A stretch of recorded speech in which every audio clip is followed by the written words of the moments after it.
So we're starting our journey into synths. So let's take care of that and open this thing and go to our presentation here. So the first thing I have to show you is the most amazing GIF in the world in my collection of GIFs, which is this one. I love it very much. It's my GIF synths. It's like dancing Latin American music, kind of like. Anyways, robot synth, always great. Look, I mean, doesn't it happen to you that you're listening to a song and then you're like, you know what preset the person used? Like you hear like, oh, that's this preset called like Digital Rain from this. Yeah. So, I mean, obviously that's kind of, I mean, it's this kind of things should not happen. Like it would be great if we create all our own sounds and we just don't go through like presets. I mean, presets, you will see me using presets a lot all the time because when I'm with you, I'm kind of like in a way in a hurry to produce results quickly because we're together and stuff, and I don't go and do so much like sound exploration. But when I'm writing my own music and my own stuff, I really like take care of this and I develop my own sounds. And I am of course super aware that you guys have already done some studies of synthesizer with Anatoly Ice, and I know that some of the things I'm going to tell you are going to be things that you already know. So I hope you can always just like tell me like skip this or whatever, but I don't think so. I think it's going to be cool. My goal is just to like when I teach somebody Ableton Live, I don't want to teach the person Ableton Live. I want to teach them to be able to open any DAW and use it. So my goal is that just that you can see any synth and just immediately can do something constructive with it and make your own sounds. And I don't know, but judging by the previous group, even though you guys may have heard the word oscillator, and you know that there are some oscillators in a synth, I don't think that it's like a waste of your time to go deeper into this and see it with all the depth that we can see it. So I have 5 lectures on synth, and we only have 8 lectures to go, by the way. So this is a big kind of chunk of what we're going to do. I don't know if exactly we will do 5 lectures on synth, but I have them prepared. So the point is that we want to be able to be in a situation in which all of these things stop being Chinese letters and they all start being Russian letters, or in my case, Venezuelan letters, if there is something like that. So let's go first. Have you seen the TV series Mr. Robot? Anybody has seen it? Yeah, so you're familiar with the soundtrack. I mean, I just want to start with this little piece, because it's so perfect and it's just like a good introduction to the beautiful world of synths. So it's so amazing, man. I just love this composer, Mac Whale. It's really great.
For this moment. I decided to play this for this moment. It's so perfect, man.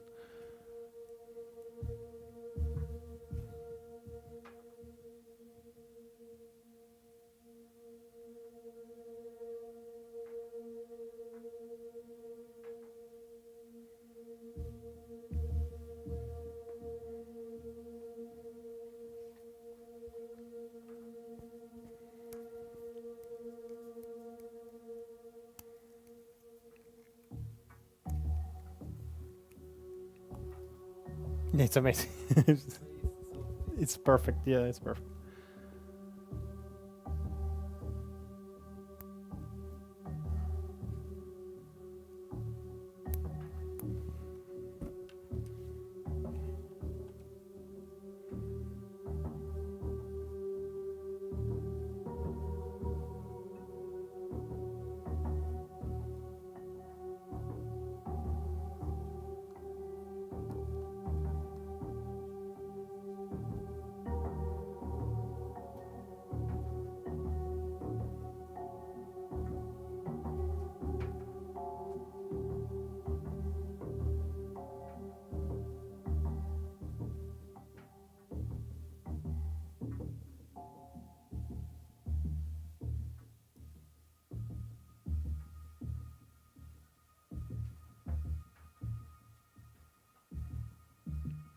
some filtering there.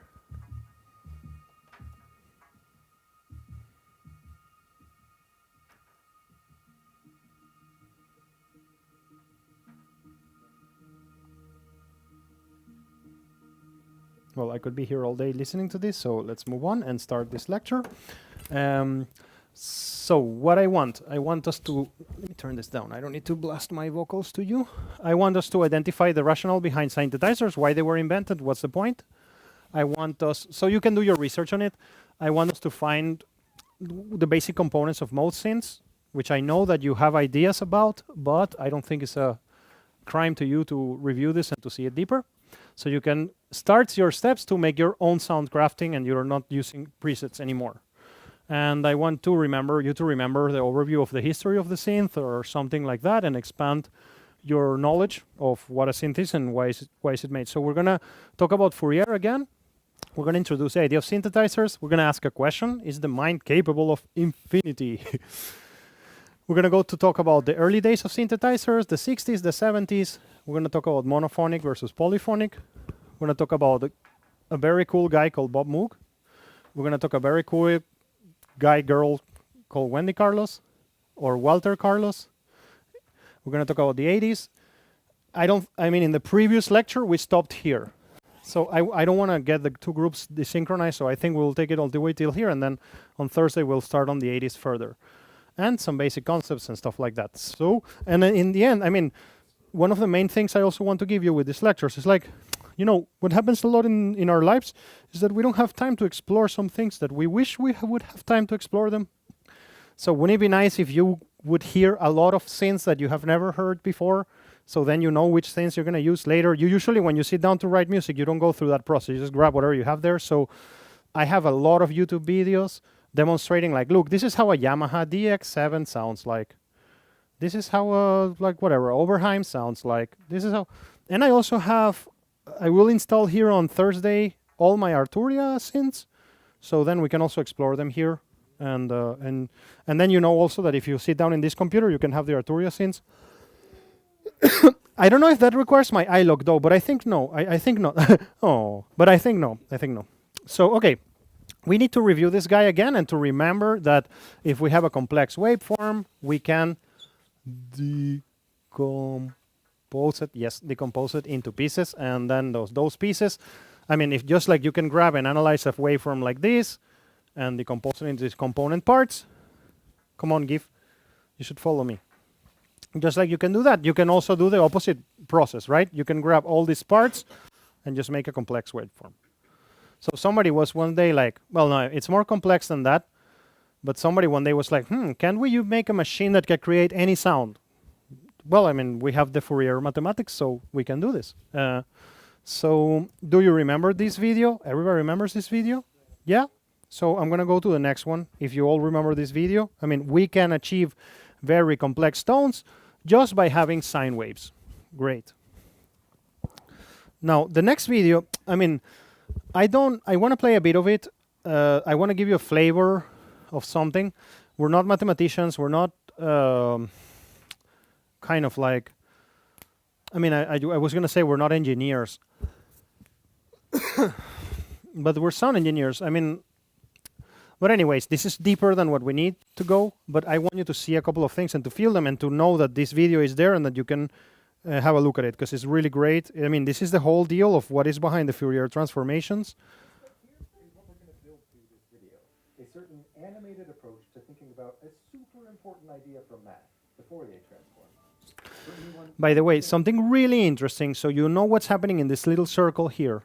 It's like you remember that waves form when they are in phase, they boost each other. When they're out of phase, they cancel out each other. You are used to see this process horizontally. This is a recreation of this process vertically. What you're seeing here. So the interference pattern, like if you would have a waveform coming to you, it would kind of look like this sphere. Not this sphere, but it's this is a representation of the cancellation and reinforcement patterns. Not seen horizontally, but more seen kind of vertically.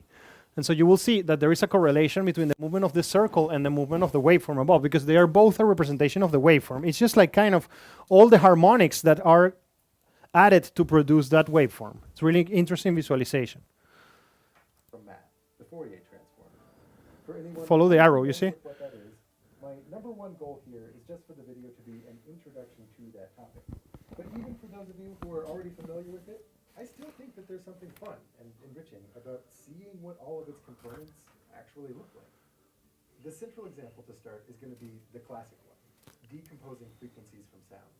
But after that, I also really want to show a glimpse of how this idea... So when you have these waveforms together, the resulting pattern looks kind of like this because sometimes they reinforce each other, sometimes they cancel out. well beyond sound and frequency into many seemingly disparate areas of math and even physics. Really, it's crazy just how ubiquitous this idea is. Let's dive in. This sound right here is a pure A, 440 beats per second, meaning if you were to measure the air pressure right next to your headphones or your speaker as a function of time, it would oscillate up and down around its usual equilibrium in this wave, making 440 oscillations each second. A lower pitch note, like a D, has the same structure, just fewer beats per second. And when both of them are played at once, what do you think the resulting pressure versus time graph looks like? Well, at any point in time, this pressure difference is going to be the sum of what it would be for each of those notes individually, which, let's face it, is kind of a complicated thing to think about. At some points, the peaks match up with each other, resulting in a really high pressure. At other points, they tend to cancel out. And all in all, what you get is a wave-ish pressure versus time graph that is not a pure sine wave. Well, spoiler alert, if you would have a synth, this is one oscillator and this is the next one. I mean, you have individual sine tone generators that you will use to combine waveforms and produce a new rich tone that is a combination of those two. It's something more complicated. And as you add in other notes, the wave gets more and more complicated. But right now, all it is a combination of 4 pure frequencies. So it seems needlessly complicated given the low amount of information put into it. A microphone recording any sound just picks up on the air pressure at many different points in time. It only sees the final sum. So our central question is going to be how you can take a signal like this and decompose it into the pure frequencies that make it up. That's what the Fourier transformation is doing. Adding up those signals really mixes them all together. So pulling them back apart feels akin to unmixing multiple paint colors that have all been stirred up together. The general strategy is going to be to build for ourselves a mathematical machine that treats signals with a given frequency differently from how it treats other signals. Okay, in any ways, I mean, this is as far as I want to take this, because I mean, this is more for your own exploration. But that's kind of, if you follow this video fully and you're interested, you will get to a lot of the math that is behind this and how deep this rabbit hole really is, because it's really deep. I just wanted us to kind of flirt with this idea. So let's move on to the next part. So, okay, great. So then, as you saw there before, you can arrive to really complex tones with simpler tones. Like, that's what synthesis means. It's like, let's grab something simple and make something more complex with this. Actually, if you go and search the definition of synthesis, just like if you write the word synthesis and you go to the Wikipedia article, you're going to see something like several options here. And you're going to see like chemical synthesis, the execution of chemical reactions from a more complex molecule from chemical precursors. So I have something simpler and I want to make it more complex. And every definition that you're going to see of the word synthesis is going to kind of like hint to you towards the fact that you had like separate components that now become a new total component that is more rich than the previous one. So the process of synthesis in sound or in music creation, we see it as the creation of sound that is electronically generated. I guess that I need to word here the word generated, using either analog, electronic circuitry, or code. Well, analog and electronic circuitry are kind of the same, or code. So what is a synthesizer in the context of music? It's an electronic music instrument that generates audio signals. Now, synthesizers, and we will study them, synthesizers can have subtractive synthesis. So, I mean, it's like a form of synthesis that consists of you taking away things, right? Not adding. just like we have subtractive synthesis is one of the things that we're going to explore. Additive synthesis, which is the opposite, is like you're not subtracting things, you're kind of like adding things to get to a new totality. And you have something called frequency modulation synthesis, and I'm going to show you what that is right now.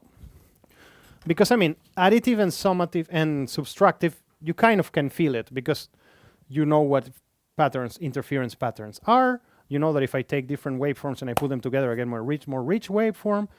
You also get that if I have a total waveform and I subtract its components, I could get their simpler components. So that's kind of the principle behind subtractive and additive synthesis. Now, what is the principle behind frequency modulation synthesis? Check this out. So our brains are kind of crappy. They're not so great as we think they are, even though they're amazing, obviously. But I'm going to create here a MIDI track. And I'm just going to add a snare. It's not going to be the 707. It's going to be the 505. So I'm just going to grab any snare, and I'm going to record this 1 second. And then I'm going to grab this guy here, and I'm going to flatten it. I'm going to freeze it. I'm going to flatten it, and I'm just going to get a waveform from it. So now I have this waveform here. Great. And so now if I grab this guy individually, I remind you what I'm trying to do. I'm trying to show you what frequency modulation means. Okay? If I take this guy and how was it, like command E? Yeah. And I chop it. And then I duplicate it just a whole bunch of times. Let's see what our brains hear from this. Like our brains hear this when I do that. So, okay, there is no pitch there, right? There is just a whole bunch of snares because this event is so slow that our brains can kind of see like, oh, look, there's a snare. Look, there's another snare. Like there's another snare. Like sometimes you're standing on the street and a bike cyclist buzzes next to you and you kind of don't see a person. You see like a bit of, or like when I move my hand so fast, like you don't see like each frame of the hand. You see sort of like a I don't know, like a spot. What I want to say more is it's like a yeah, yeah, you see that. I mean, in Spanish, I wanted to say that the word I wanted to say is what is coming is wave, but I don't mean wave. It's like a specter or something. You see like a specter because your brain doesn't have like kind of the capacity to focus on each one of those frames, and it's kind of trying to resolve what the hell is going on there. So you see, there is a difference between what happened in the world and what you perceived. I mean, what happened in the world, my hand didn't become this like fade thing. Just your brain cannot figure it out.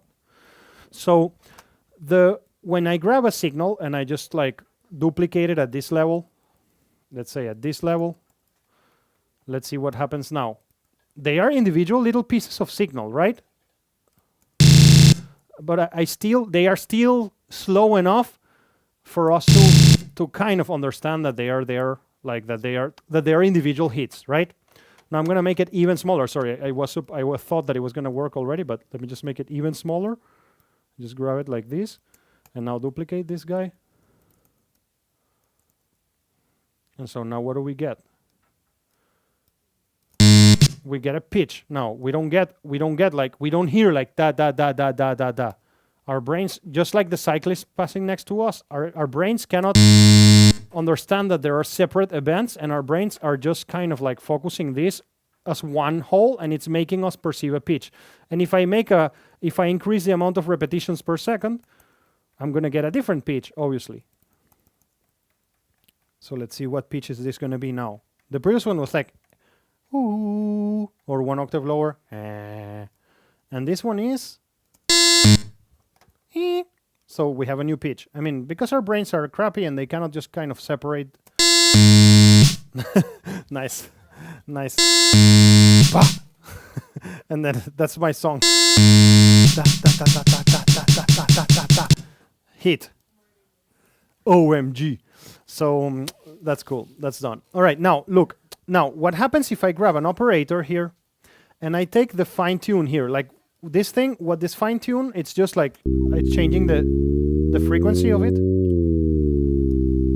And what happens if I grab that thing and I zoom in here? I have the automation of that fine tuning. The case that you saw before was a snare repeating itself so fast that we cannot really distinguish the separation between those repetitions. Now, what happens if I change frequency very fast? So I have this, and this is a frequency automation. So I'm just like moving it from one point to the other. And then I'm gonna duplicate this guy a million times. Let me just grab this here and duplicate that. So now all I'm doing is modulating the frequency. So I had this thing. Wait, let me see. I think this is too small. What I did, maybe I need to do it a bit. You kind of already heard there that it became a new pitch. And I guess that you're seeing where I'm going with this. Wait, let me just, no, that's not cool. I need to zoom in a bit. I want to grab this here, yeah. And this here, no, need to zoom in a bit. And grab it here. Yeah. So now let's see how this sounds. You don't hear this wah, wah, wah, wah, wah. Each one of those movements, if we do it in slow motion, each one of those movements should sound kind of like this. But they happen so fast that our brain just it identifies them as one pitch. Now, if I do something like this, imagine, let's see, what note is this, do you think? Kind of. Is it close to what? Fa? No, la? La. I don't know. Let's see a tuner here quickly. Actually, I can put a tuner here. Or you're right, the EQ would have been good. Let me just try with a tuner, I'm curious. Audio effects. If I put a tuner here. So it's kind of like you see, I was almost there. I said la. It's kind of like an A flat. Like a bit of like a lower A. And then obviously if I change the speed of this, I'm going to get a different note. So that is exactly what frequency modulation synth means. It's like it's a synth that has the frequency of it changing so fast that you don't perceive anymore the separation between those changes, and you perceive it just like as one pitch because it happens so fast. So it's literally like as if imagine that I'm doing this. I'm just like talking here and I have an EQ here. Imagine that I move my fingers so fast that you start hearing a pitch because your brain cannot figure that out. So I would have made a synth, right? Like just like a Leo synth or whatever you call it. Like, so this is a bit of an introduction to the types of synthesis that we're going to see in these days and how they sound. We will explore that later. So sounds can be shaped and modulated by components such as filters. So you have this thing, right, that has an oscillator or something that is generating a sound. And then you also put to it EQs, and you also put a little clock on how fast those EQs are used. Like, I mean, I'm calling it a clock, but this is really like achieved with something called a low frequency oscillator that I know that Anatoly already mentioned to you. We're going to see it from a different angle with me. So usually, obviously, you connect it with keyboards and sequencers, or you use MIDI to run them, and that's really cool. Now, so a philosophical question here. Is the mind capable of infinity? I mean, I always like to I hear, and of course here, the previous group said no. Like, that's really cool. Yeah, that's really cool. Everybody has their own approach. So the way I like to conduct this conversation is, okay, I'm going to say the word hippopotamus. So how is your hippopotamus? Fat and purple. Okay, how is your hippopotamus? Purple? My hippopotamus is playing funk on the bass. And slapping. I mean, I can go around all of you and you will tell me how your hippopotamus is. I mean, the point is that, yeah, I think that the man can be capable of infinity. In the last group, I mean, there was a bit of like a nuance there, which was like, listen, like a large number is not the same as infinity, which is fair enough. I mean, like, maybe we're not capable of exactly infinity. We're capable of such large numbers that you can take them as infinity or proxies as infinity. We were discussing in the last group this thing. It was like, if you want to count, I mean, I was trying to illustrate how big these numbers are. I mean, if you wanna count to 1 billion, for example, it will take you 31 years to count to 1 billion. to 1 billion, it will take you 31 years. 1,000 million. So I mean, if you wanted to count, if you want to start counting to 1 billion today, you're going to finish in the year 2055. If you count 1 second, 8 hours a day. I mean, if each number is 1 second, which is not true, because then you're going to be in the number like 700,444,323. But if you could say every number in 1 second, you would need to count 8 hours a day. I mean, 8 hours a day, and it would take you 31 years to count to 1 billion. Now, the universe has kind of an estimated 200 billion galaxies. So, I mean, if you want to think about how many galaxies there are, if you're going to count how many galaxies there are, it's going to take you 600 years to count all of the galaxies in the universe. So you would have to start in the year 400, and you would still be counting now if you're going to try to count all the galaxies in the universe. So, I mean, can we consider 1 billion or 1 trillion close to infinity? For us, I mean, I don't know. It's not the same, for sure. It's not the same, but it is a lot. So, yeah. I mean, this is all super complex and interesting conversation. The point about this moment is like, can we create absolutely unique sounds that nobody in the universe have ever made when we're using a synth? I mean, is the synth capable of infinity? Well, the parameters are, I mean, they are finite, right? But the numbers you're going to reach there are so huge. It's like every position of your LFO is going to give a new sound, and every filter position is going to give a new sound. You multiply all that shit, and you're going to have like a billion possibilities. So a synth is near infinite of what it can do. So they can create unique sounds. But synths were created to imitate real sounds, really. They were not created to just imitate, to be able to make any sound possible in the world. It was more, you wanted to say something, sorry. Yeah, just that I want to ask, when I was trying to set up your synths, sometimes you listing some settings, Да. nothing happens. Да. Like, it's because of blocking, like some parameters can block something. No, maybe you're not using it properly. You just don't, Maybe you don't hear it or you're not using it properly, but maybe, I mean, because sometimes what this parameter is going to do, it depends on what this parameter is doing. So maybe it's happening that you're not telling this parameter something before. I'm being simplistic there, but yeah.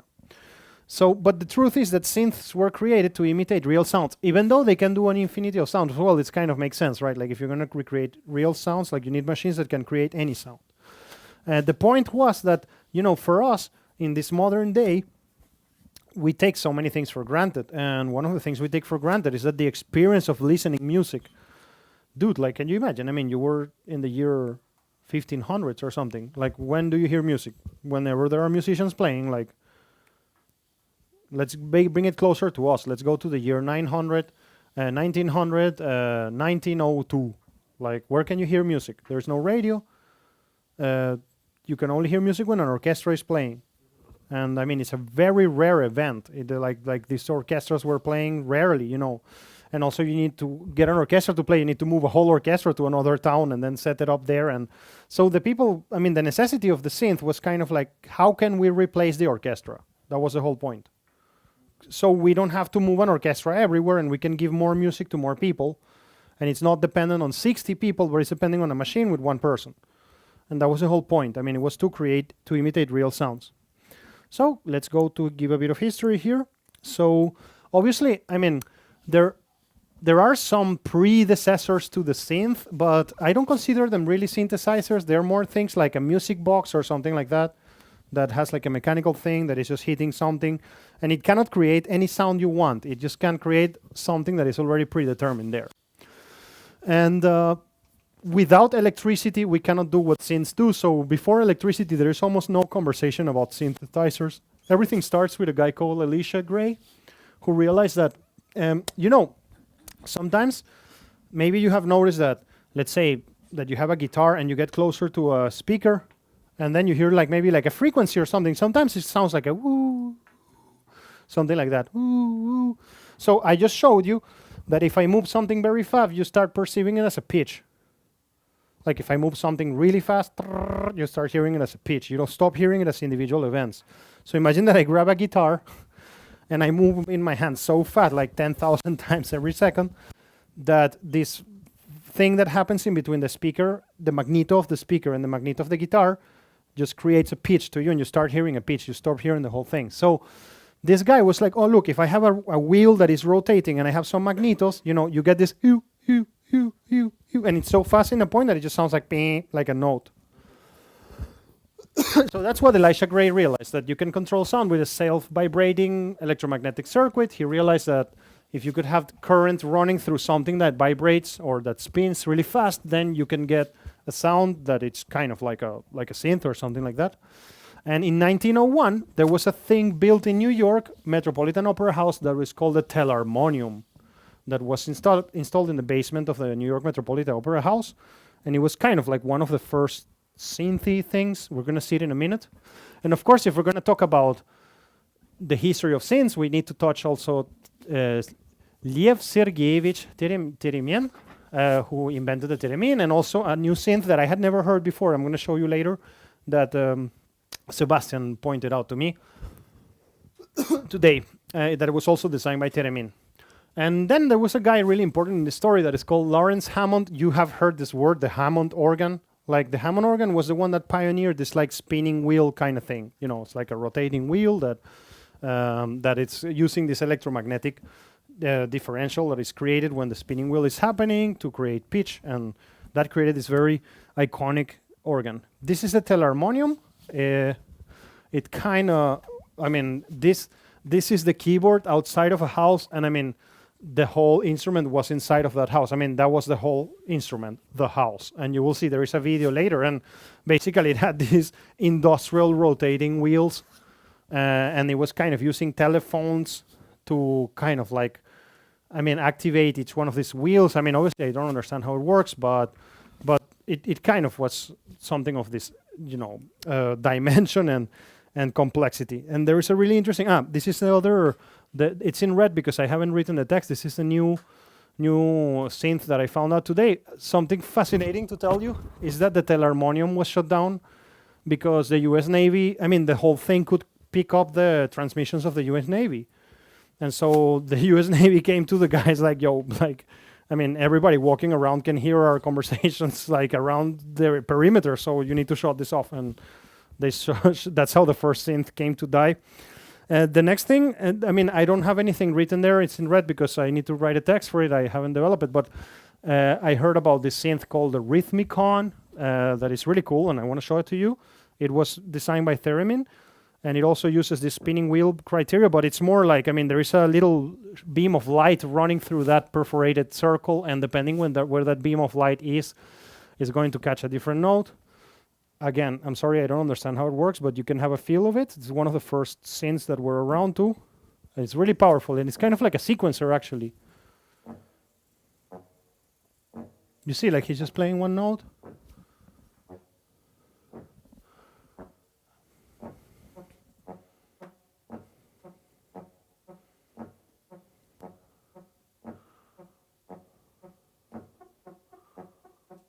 And it's going to do a lot of polyrhythm, by the way.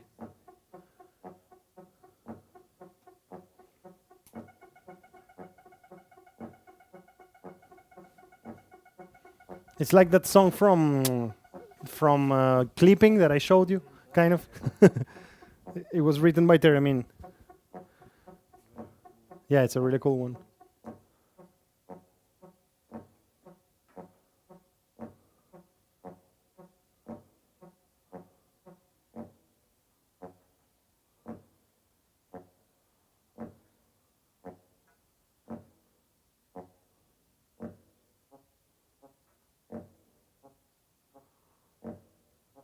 Nice, he's gonna start making dubstep soon. Yeah. Yeah, it's sick.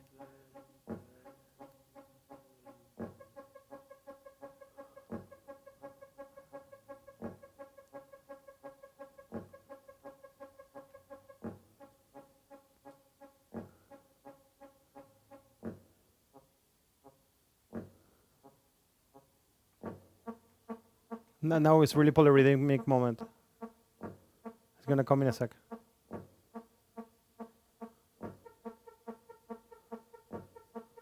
still not there.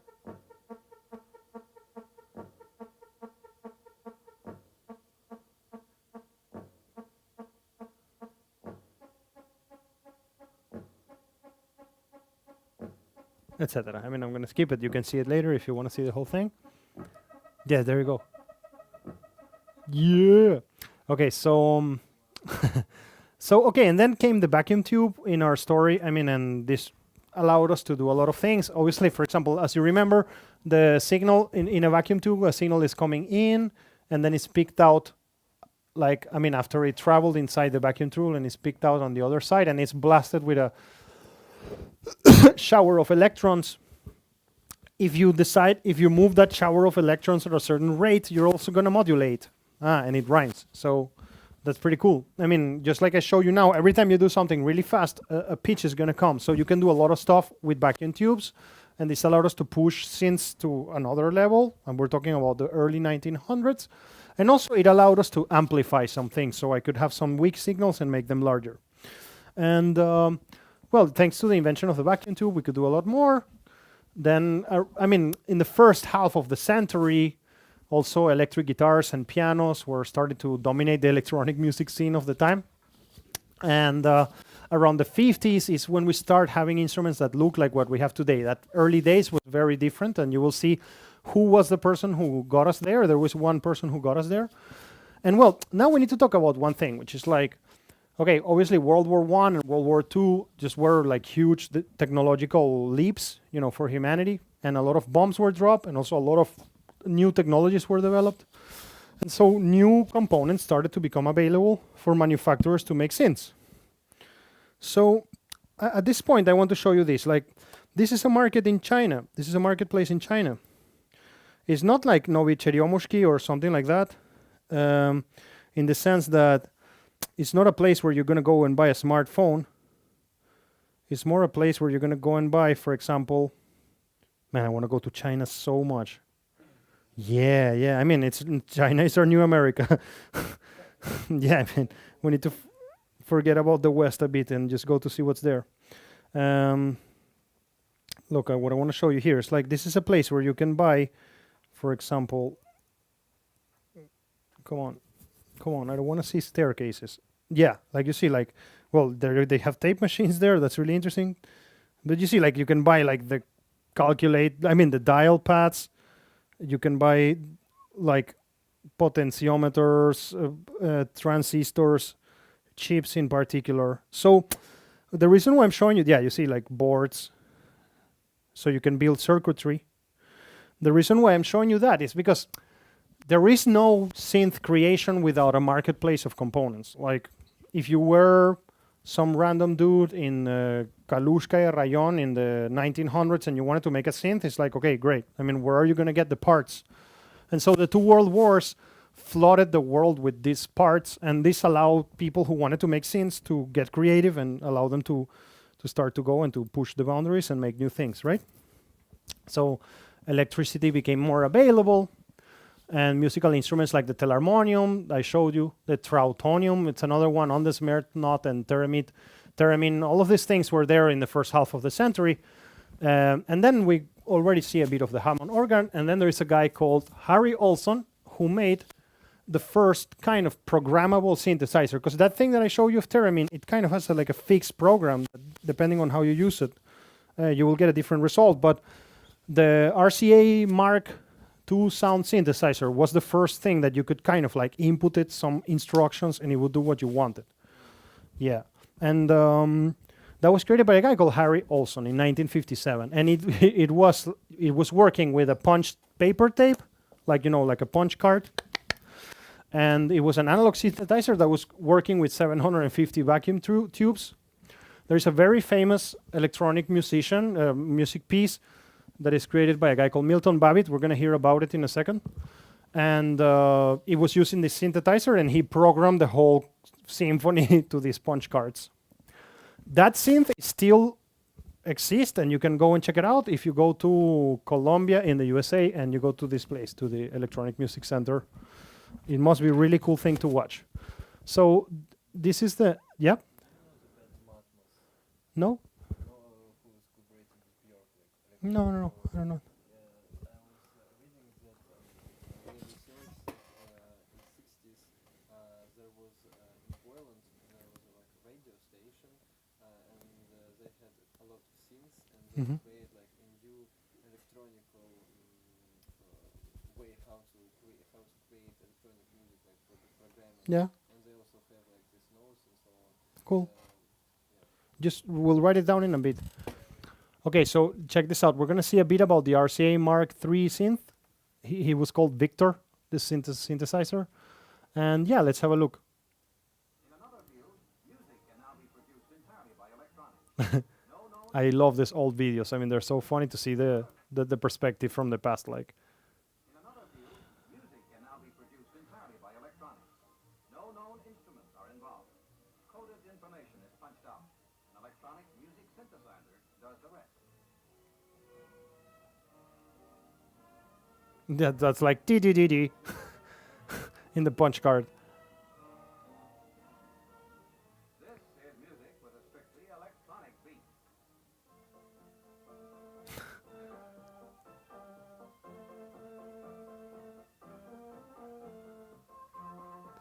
So look, I think that this is kind of like. Oh, sorry, I blew it up. Sorry.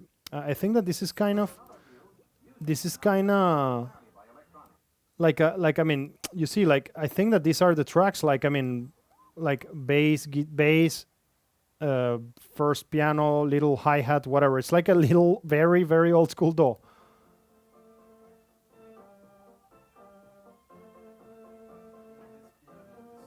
Yeah. Dee dee dee dee. Team.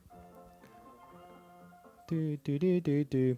Now look, and then I don't know, I don't know why this person showed this image here, but it's pretty epic.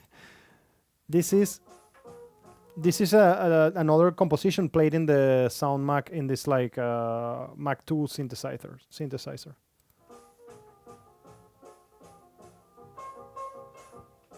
Yeah, and the cat here.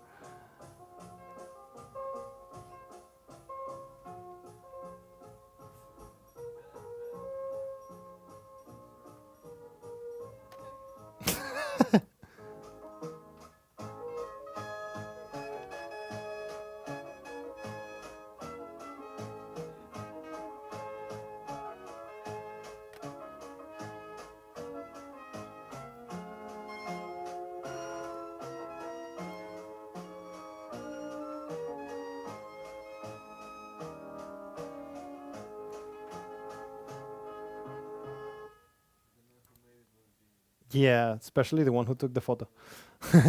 Sorry. Yeah, but this is all punch cards, right? So, okay. Now, this part of the conversation, I want to show you a bit of this symphony, or if we can call it like that. It's made by a very pioneering composer, or group of composer, John Cage, Henry. I read it Passeur, but I don't want to say Passeur.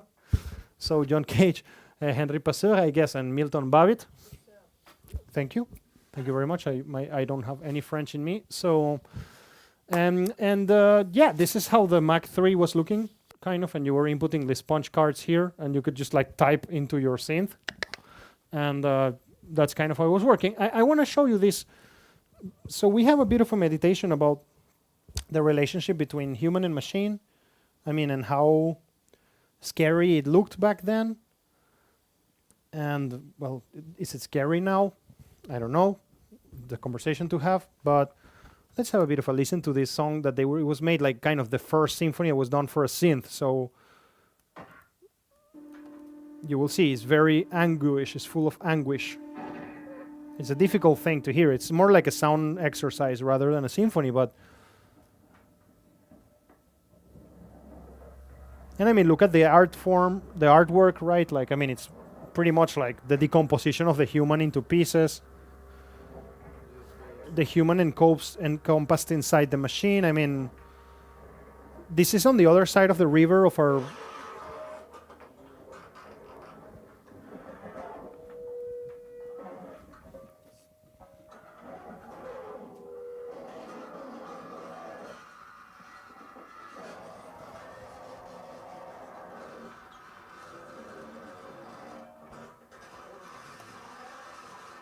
I will not torture you with listening to the whole thing, but you know where it is and where to find it. And I mean, my desire would be for you to sort of think about what this means in the history of humanity. It's like, I mean, it looks like people were pretty intensely terrified about what this relationship with technology was going to be. And that's why I built my own home server, you see, because I don't trust these technologies. I have to control them myself. So now we arrived to the 60s. And in the last group, we made a break here. Should we do that the same or? Yeah?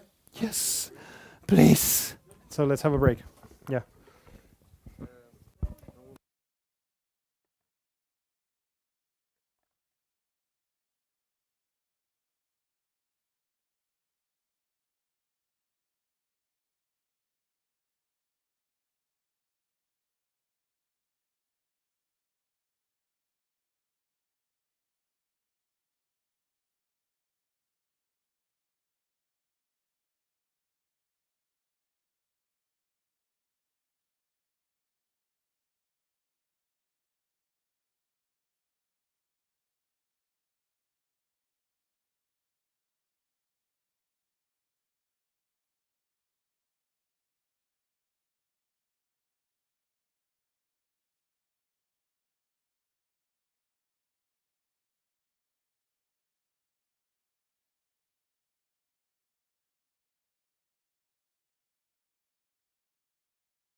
much ahead. So let me just not forget, like I did in previous lecture, to open this again. So awesome. Let's go, guys. So we go to the 60s. And yeah. So Neil, Bratan, sorry, I cannot go like this. Yeah. So, okay. There is a guy called Herald Boda. He made a lot of instruments and organs, electric organs and stuff.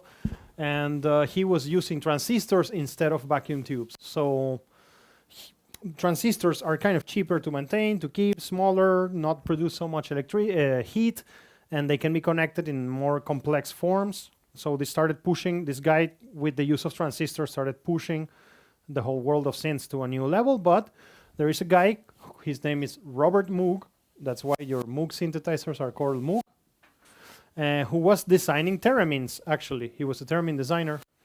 And he took this concert and worked with a guy called Herbert Deutsch, and they created the first big modular synth that is very famous. You have heard about it. It's called the Moog modular synthesizer.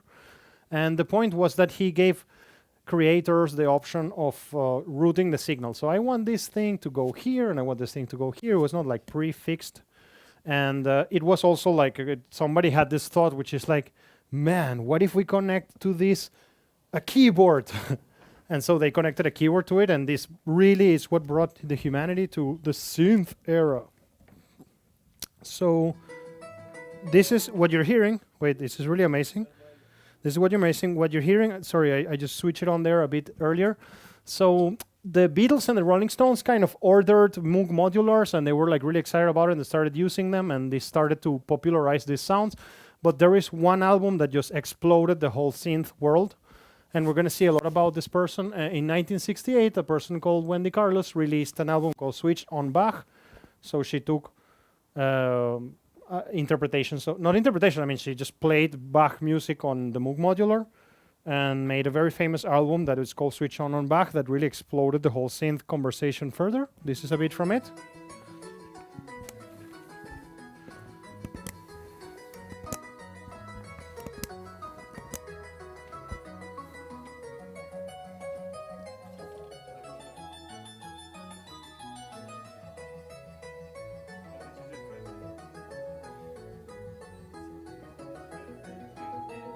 Etc. So it's pretty cool. And Wendy Carlos, by the way, it's also the creator of the soundtrack of The Clockwork Orange, by the way. If you have seen this movie or you've heard about it, like the creator of the movie. So this is Wendy Carlos in 1970 explaining the Moog modular. Let me try and show you how we get some of these sounds. First of all, none of them exist as a particular sound, as they would on an electronic organ. There's no magic button marked trumpet or violin or drums. You have to build every sound. And to start to build these sounds, you have to start with something pretty simple. And here are the simple things we start with. There are 5 of them. The simplest one of all is something that any lab technician must have seen at one time or another. It's called a sine wave. It's very smooth, very flute-like. A little bit more complicated wave is called sawtooth. So I want to hear another oscillator, so I need to change this cable to another place. And this one is a little richer, a little reedier, and it resembles a lot of sounds found on home electronic organs. Something in between those last two, and a very useful sound indeed, is something called triangular, and it's kind of a pointed sine wave. So you can see it's a little brighter than a sine wave. This one's called pulse wave, and I'm just going to show you how it swings into a thing called square wave. It's up, down, just like a switch. If you flip a switch, you're making a pulse wave. If it's an even off, on, then it looks on an oscilloscope very symmetrical, and it's called a square wave. Just on and off. If I take the time that it's on and make it different from the time that it's off, it changes quality. Listen to it. I always love this feeling. It shifts interior. It's a very useful sound. The last of which is probably the So this is one more although you never want to be without it. oscillator, one more oscillator. Very coloristic. In its pure form, it sounds like surf or steam sound. It's called white noise. This is white noise. Now I'll patch this up here into one of my output modules and try and show you how with these primitive sounds we start to get some very musical sounding things.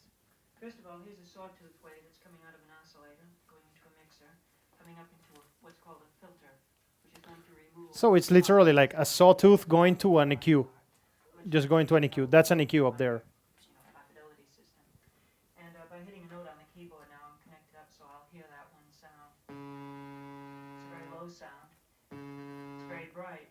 If I manually turn this knob, you'll listen to the sound get... She's going to EQ it.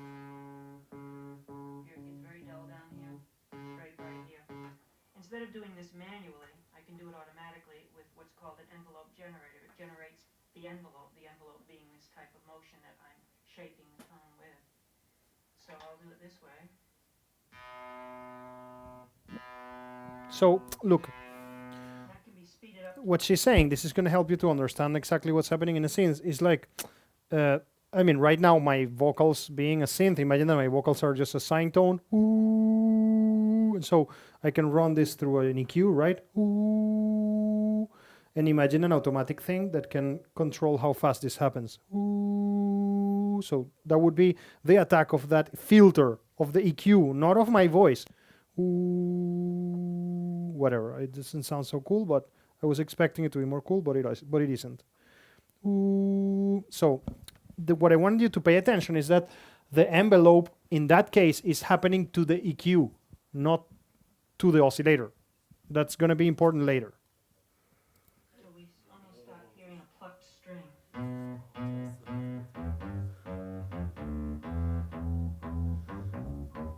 So she's EQing that. If we turn that around and make it open Hey. instead of closing, it does this.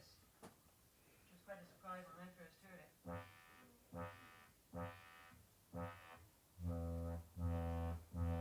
It sounds like she's making dubstep.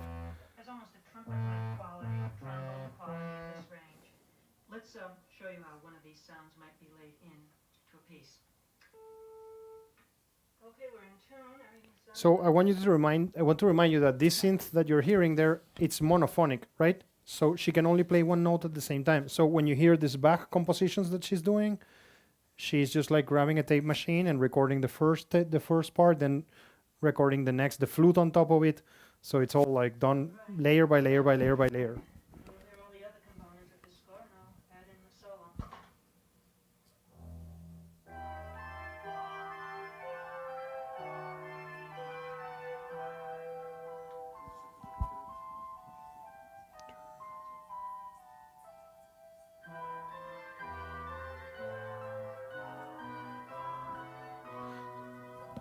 So there is a bit more of Wendy Carlos here. The development There's a bit more of Wendy Carlos here. It's amazing. Like I really recommend you to go and check out her discography and everything. Like it's really great. So here Wendy, the development of before electronics her, possible to recreate I mean in her male days, because you will find some of her work as a male and as a female. In her male days, she was Walter Carlos, and then Wendy Carlos, music. she's still alive. Parts, its tones.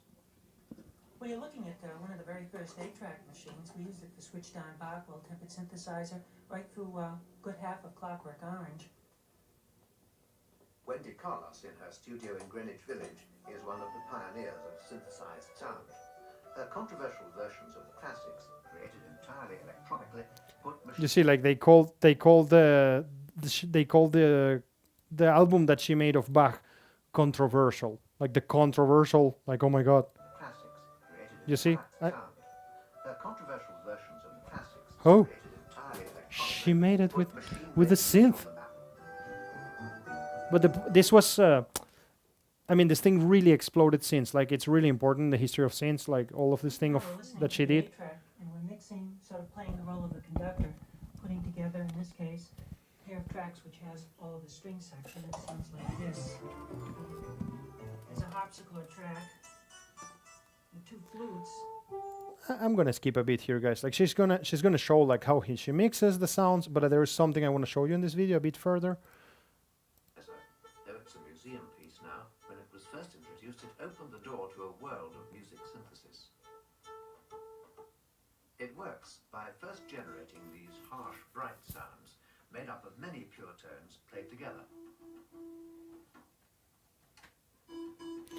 Now, one thing that I want to tell you at this stage is that if you were going to open this machine, you see, she was changing the output of this jack and she was getting different oscillators. So I showed you that you can get a square wave or a triangle wave if you use a sine wave. So all you need really to make a synth is to have a little, like you were seeing in that marketplace in China. That's why I showed you that marketplace in China.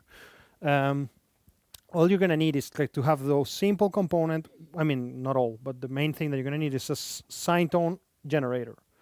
And then you can grab a whole bunch of sine tone generators and plug them together to make a sawtooth generator. And then you can have them wired differently to get a square wave generator, etc. So what's behind those jacks is actually a little let's say electronic component that will generate a sine tone, or several of them wired in a way that will produce a triangle wave, whatever. You would pass these bright waves into a filter, which in this case, literally like the tone controls in a hi-fi set, remove portions or boost portions of the sound. So she is displaying something called subtractive synthesis. She's telling you, I'm using a filter to remove stuff from signals that are already there. It could sound very dull, quite pure, or very bright. And then after they go through, Were crude. Soon, it was overtaken by a second revolution, controlling individual tones by computer. Unlike the Moog synthesizer, we're not going to be taking away, tearing That's a down just subtractive. very bright wave. Instead, we're going to put together little overtones, pieces of sounds, characteristic of all sounds, and assemble them additively rather than subtracting parts that we don't want. so now we're in additive Adding sensitivities. tones, one at a time, Wendy Carlos is able to build precisely the sound she wants. This is the beginnings of a xylophone. Now, obviously, if we want to make that sound like a xylophone, we're going to have to make it speak more. Now I really want you to pay attention to this moment because, I mean, you need to try to visualize things like this to get to that level of abstraction. You know, she wants to make a xylophone, so let's see. That sound like a xylophone, we're going to have to make it speak more quickly. She's identifying the components in her head. A second. There. Now it's getting on almost instantaneously, but it's lasting too long. Let me drop that down a bit. Ah, this is much more like a xylophone. Well, that one sounds pretty good. So I'll take that pattern and play a simple music phrase.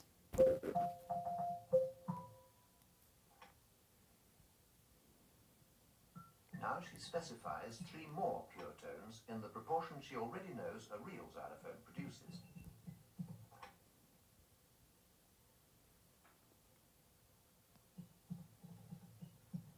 I'll put in all 4 of them. Now, this is something that's very close to being a replica of a xylophone, but there's an element that's missing, and that is the hammer noise that you get with a real instrument when the mallet impacts against the wood. So she adds like a little. Final touch, she adds an electronic shake to each sound component. With shake. Without shake. With shake. Yay. Xylophone. So that's our friend Wendy Carlos. So then we go to the 70s. This was my gift card of the 70s. So okay, now something really cool happened in the 70s that George Moog and the team of Robert Moog and the team at Moog Labs developed something called the Mini Moog Model D, which was a super important thing because it was a mini Moog. It was a portable synthesizer. So now synthesizers could be taken anywhere on tour. You didn't have to carry this like bus of synth. And then there was also around this area the development of a really important synth that we're going to hear that is called the ARP 2600. That thing we were listening of Mr. Robot at the beginning, that's the ARP 2600. Obviously, I mean, everybody who knows about synths know that that's the ARP 2600. And these are all monophonic synths. We will see in a minute why synths were monophonic at the beginning and what's the effects of that. So obviously monophonic synths are synths that can only play one note at a time. If you wanted to play 2 notes, you needed 2 of those. If you wanted to play at the same time, if you wanted to play 2 notes, you needed 2 of those big cabinets, and so on. You know, and polyphonic synths obviously can play many notes at the same time. And this is the Mini Moog. Ta-da! We know it. We have seen the emulator. It was really revolutionary back then. And this is kind of, if you were to open it, how it looks like inside, just like a whole bunch of electronic circuitry and components. Next year, for those of you who will continue in the bachelor's with us, we will study audio electronics. For those of you taking more the production side of things, so we are going to have understanding of what these things mean in a way, like these electric components. But this is actually the schematics of a Moog synthesizer. So it kind of looks like that when they're inside. And I have a couple of things here that I want to share with you. We're watching a lot of videos today, but that's the nature of this lecture. So this is going to be a brief history of the Mini Moog. Maybe, wait, let's see. It's 1971, the year of the first microprocessor, the year Walt Disney World opens for business, and the year Alan Shepard played golf on the moon. But it was also a time when humble engineers conversed with musicians who were at the forefront of technology. These two very different groups of people were speaking of the future, and by 1971, That's amazing. the sound of the future was largely created by one instrument, the Mini Moog. Hello, you don't know who I am, and really, why would that matter when I'm surrounded by such elegant machines such as these? And it was the predecessor of these machines, the Mini Moog Model D, that changed the face of popular music around the world. Suddenly, the Mini Moog seemed to be everywhere. It was quickly embraced by the gods of the new progressive rock, where fantastic imagery and futuristic sounds were the order of the day. But the Mini Moog wasn't only the domain of long-haired rockers and flowing capes. It was also represented in every major musical genre. Yeah. Jazz heavies like Chick Corea used the Mini Moog to invent a new method of soloing, bending notes courtesy of the pitch wheel, a radical new controller design that set the instrument apart in the eyes of performers.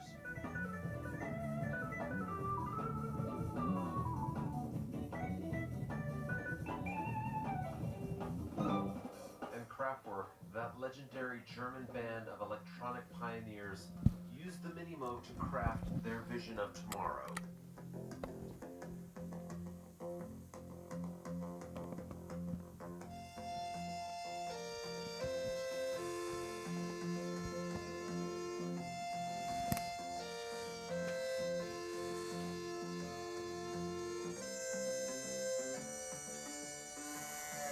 Their groundbreaking 1974 single Autobahn laid down the foundations for all electronic pop that followed. But it wasn't just musicians who were interested in the future that turned to the Mini Moog for its sound. Reggae superstar Bob Marley brought the Mini Moog to his flavor of roots music when the band first turned up in the UK to perform on the BBC.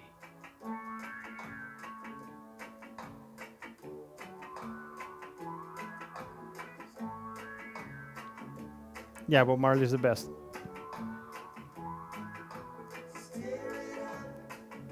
And as the decade drew to a close, rock futurists such as Gary Newman opted to feature the Mini Moog and synthesizers like it while stepping completely away from organic instruments entirely.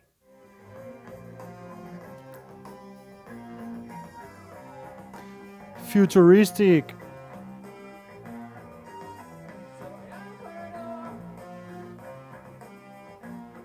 Before it made its way to the stage, however, the Mini Moog found its origins here, on a small main street in the sleepy town of Trumansburg. I'm going to make a bit of a summary here so we don't have to see it all. Basically, I mean, the video is going to tell you something like, oh my God, yeah, this was so cool that Robert Moog designed this. And this guy is going to tell you that one of the reasons why it sounds so specially like that, these were some like futuristic designs that were... Sorry. Sorry. We were here. So they are showing you, they're going to show you some like interesting futuristic designs that they were considering. Like, I mean, they were like, oh yeah, maybe we should design it like this. I really want to show you that. But yeah, I'm so happy that it stayed in that design. I guess I passed it already. Whatever. Here. Okay, I'm not gonna waste some time. It's not so important. And the other thing that he's gonna tell you that is important. This guy is he is actually the lead designer of the Mini Moog.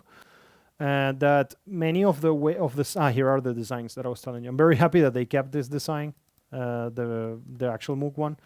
But one of the things he's going to tell you is that the way it sounds is kind of like an accident. I mean, they miscalculated some things, and really, literally, like I mean, and they made some wrong calculations, and the whole thing sounded. They were already in production, and they were like, "Let's just keep it like that." And that's kind of one of the secrets of how it sounds like that. He explains that on why it happened and how.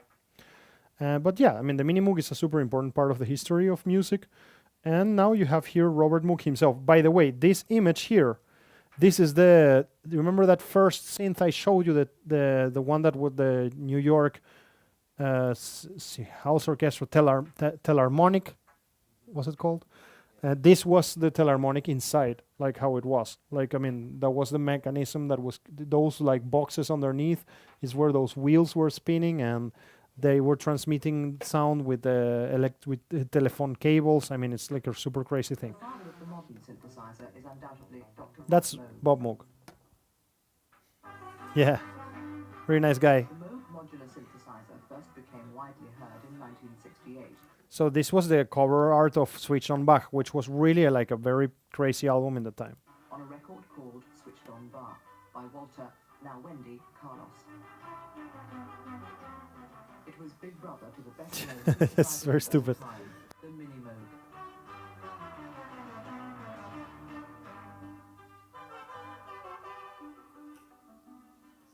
This is the last off the production line. It was made in 1980.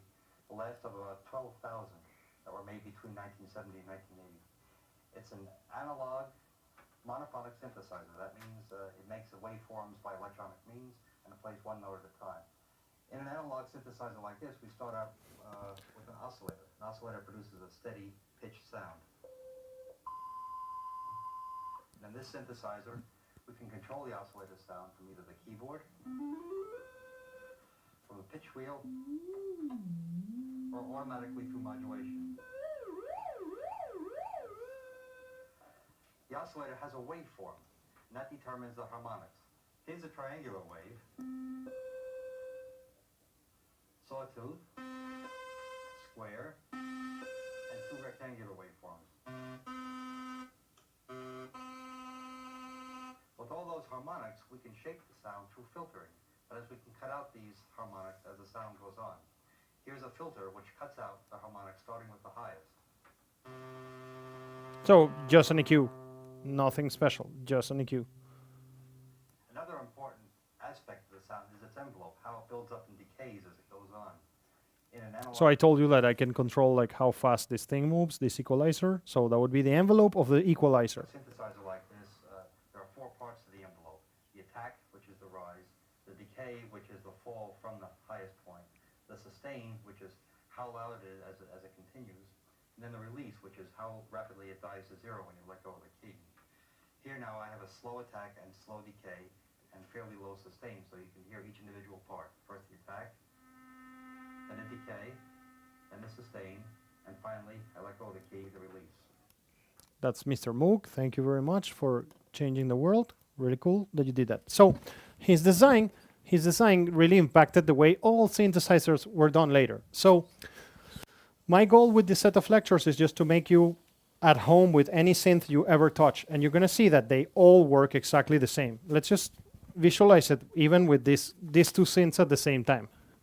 So in here you have 3 oscillators.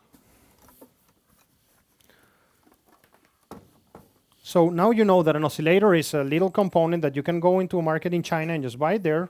And you can see like sine wave generator, great. And then when you are switched in sine wave, then the whole circuitry is just listening to the sine wave. And if you switch, like there's another component which is a triangle wave, and then it would be the triangle wave, and so on. Maybe that's not exactly how they're made.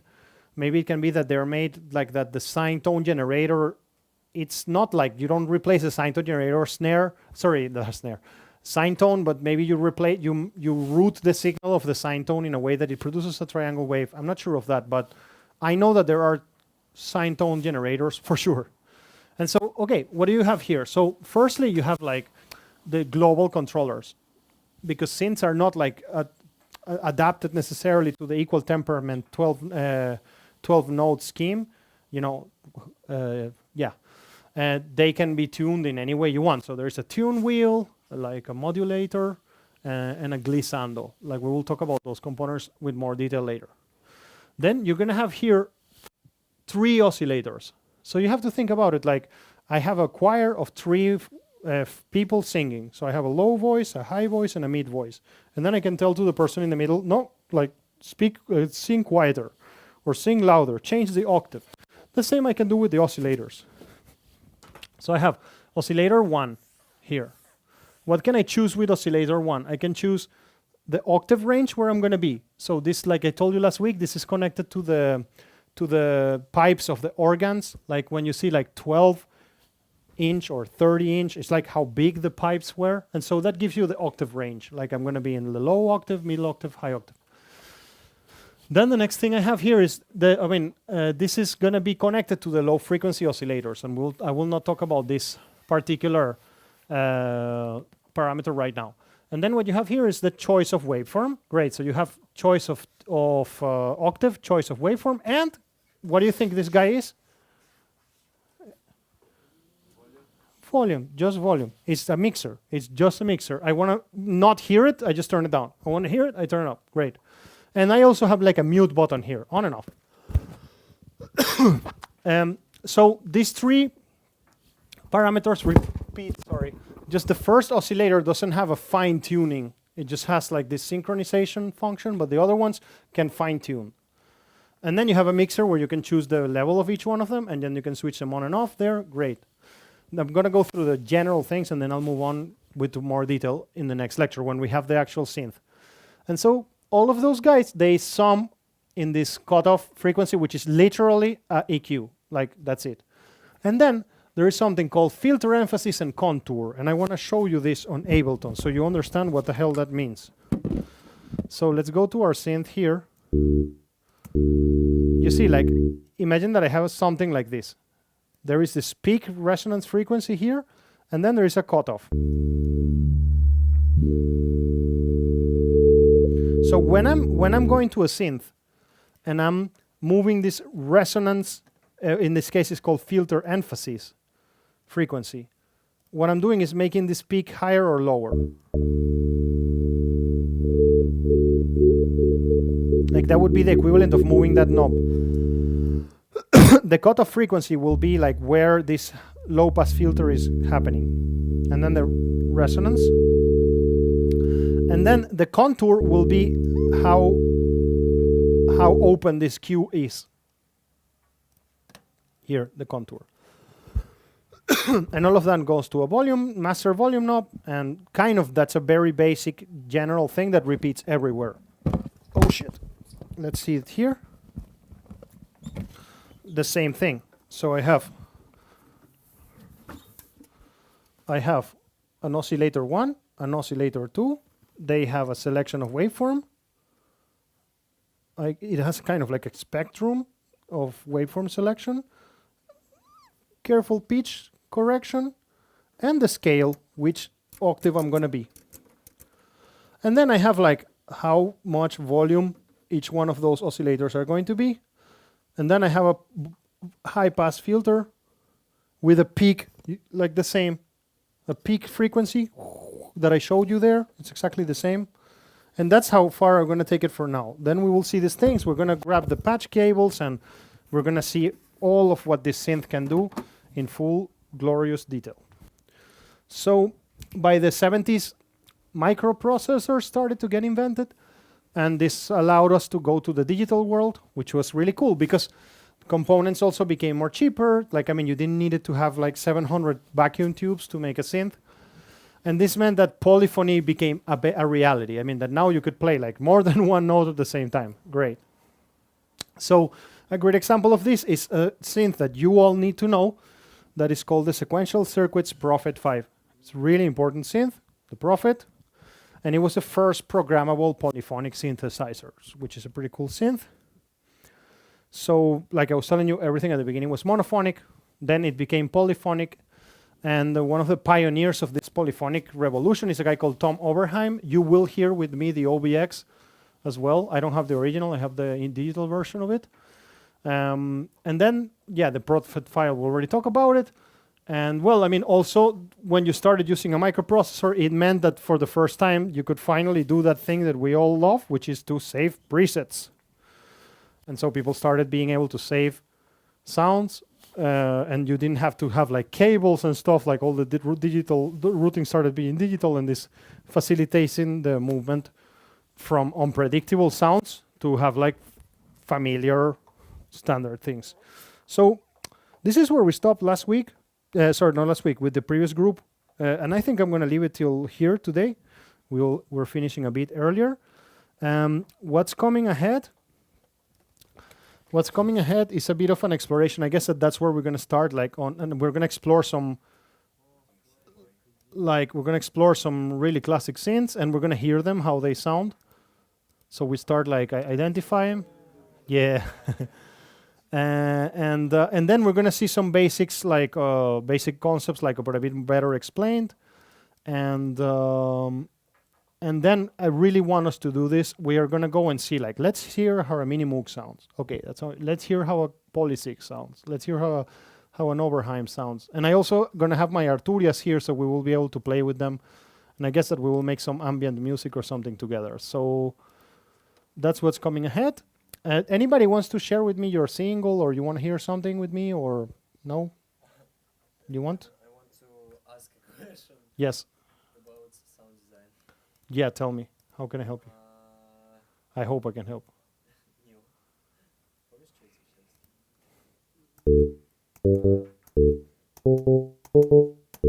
It's pretty odd question, but yeah. Can you go for the YouTube? Absolutely. I'm here. So wait, I'm going to close the stream. So thank you.